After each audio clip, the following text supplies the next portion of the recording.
Hey guys, welcome back to another edition. My name is Harry, and I'm a realtor in San Antonio, Texas, and I work for eXp Realty. So if you ever need help with buying or selling or apartment locating, I hope you'll consider me. I do consider myself a knowledgeable expert in terms of real property throughout Texas, and so you can use me for anything. That being said, today we're going to talk about what you can do to help with your high tax bills. At the moment, housing has gone through the roof in terms of how much you get. Housing has gone through the roof. Prices have never been this high, and interest rates are historically low, and inventory is low, pushing demand for houses to all new highs, causing prices to go higher than ever before. This is great when you're selling, but one issue is that when you go to do your taxes, you're going to see a significant raise in your bill, and that can mean $30 to $50 more per month that's going to be coming out of your escrow account. And if your bill goes up by $20,000 a year, that means in 3 years you could be paying $100 more a month. And then also, if you don't take care of your escrow shortage, you're going to have to pay that. So your monthly bill could be even higher. So you need to make sure that you're careful with your taxes. And when you get the opportunity, that you protest your taxes. And if you need help protesting your taxes, I hope you'll check out my video in the link down below. And I can show you how to protest your taxes in the San Antonio area, probably in the Texas area as well. I imagine most districts are pretty similar in that respect. Um, but one thing that you can also do to be proactive about your taxes is apply for the Homestead Act. So what that is for your primary residence, you can get $25,000 taken off of your taxable amount. So let's say your house is valued at $250,000. They'll only tax you at $225,000. So it can reduce the value of your house and kind of protect you and get charged less in your taxes, which is really beneficial, especially as taxes are going up $20,000 a year. With the Homestead Act, it's tricky. And it's one of those things that, as a new homeowner a couple years ago, I felt uncomfortable with. And I got a flyer in the mail, and they said, "Would you want us to do it for you for $40?" And I didn't know any better, and I was going to pay them. And I asked around, and my realtor at the time told me, "You don't have to pay to file a Homestead Act. It is entirely free, and I'm going to show you guys how to do it." And so, again, we're going to start at the almighty BCAD page. So, bcad.org. We're at the very top, and make sure you're at that page. You can follow along on your screen, or do it on your phone if you must.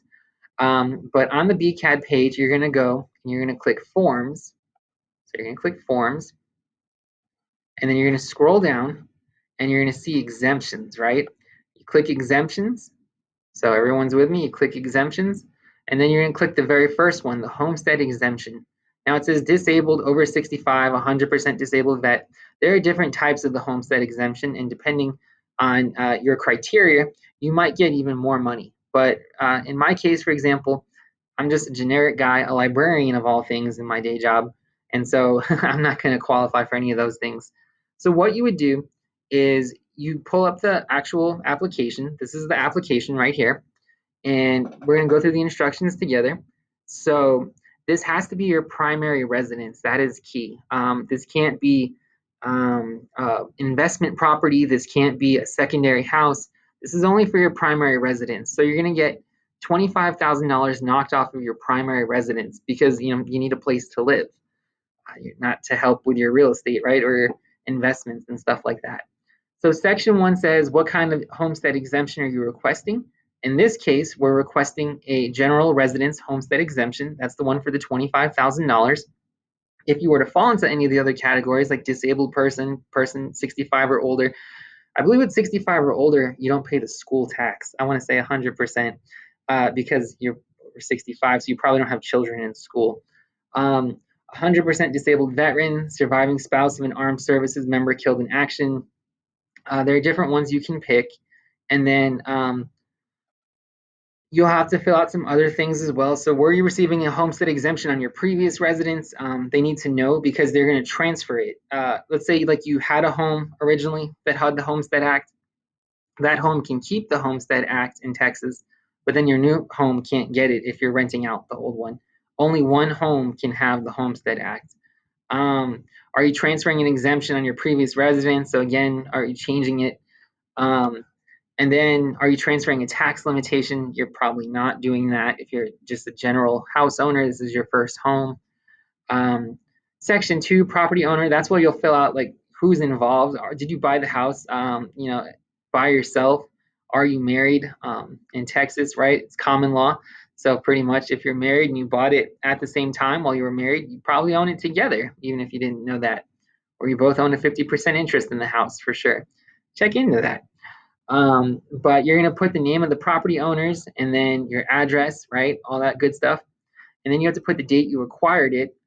And then finally, um, because it's BCAD, they're going to ask you if it's been identified on deed or any other recorded instrument. And most likely it has. Like you can even check BCAD.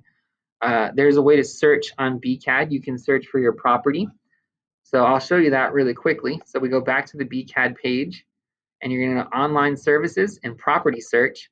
And you can actually type in the name of your property and you can find out all of your deed information, who's owned your house, your past tax records. You just click down here and you can change your taxes.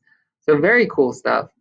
But going back to the Homestead Act, Section 4, you have to certify, a few things about like licenses and stuff like that, but they're pretty easy to go through.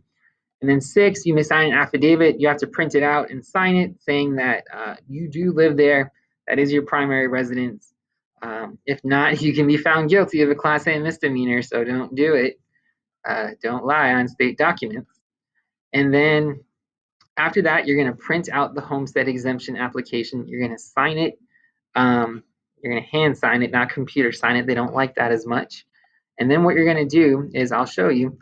You see at the top where it says Bear Appraisal District, 411 North Frio, P.O. Box 830248, San Antonio, Texas 78283. That is where you're going to take the residence homestead exemption application. So you're actually going to mail it. I typed in Bear Appraisal District. This is the address you are taking it to. You have to put it in an envelope, seal the envelope, and you're going to deliver it. They have a box. At the time of this video, because of COVID, the Bear Appraisal District building is still closed. But you guys are going to take it to 411 North Frio Street, San Antonio, Texas 78207, and you're going to drop it off in their little mailbox, and they'll get back to you in about 2 to 3 weeks saying that they received it. And they can backdate that for up to 2 years on your homestead. So this is what the building looks like right here, just to show you. So you're going to walk it right up to that building. Yep. Whoa, that zoomed in like crazy. You're going to take it to that building right there in the very front by the glass. There's a mailbox. You drop in your Homestead Act and you're good to go. Make sure you put your name and your address on the front of the envelope and you seal the envelope so I know I can get inside of it, and you should be good. If you do this and you are approved, you're going to see it on your homestead. It'll actually say HS on your next tax bill. So HS stands for homestead. That means that you qualified for it, and you should see that they reduced, if it's a general application, they reduced your principal amount by $25,000, how much they're taxing it by. That doesn't devalue your house or anything like that, but right, you're not taxed on that extra $25,000. So instead of your house being valued at $250 in the eyes of the tax man, it's now valued at $225, which only helps you because that means you're paying less per month. With that being said, I hope that you guys enjoyed this video. If you have any questions about applying for the homestead, please let me know. And the number one thing I recommend, never pay for the Homestead Act. It is free. So you might get some stuff in the mail. Don't ever pay for it. Save your 40 bucks, get a lunch or something. You don't ever have to pay for it. And I hope you found this video useful. And if you guys ever need help with buying or selling or apartment locating, I hope you guys will consider using me. I'm a certified real estate agent throughout Texas. And I hope that you'll like and share this video as well and subscribe for more details on what you can do for home ownership. I'm happy to help and I'm always here for you. Until next time, guys.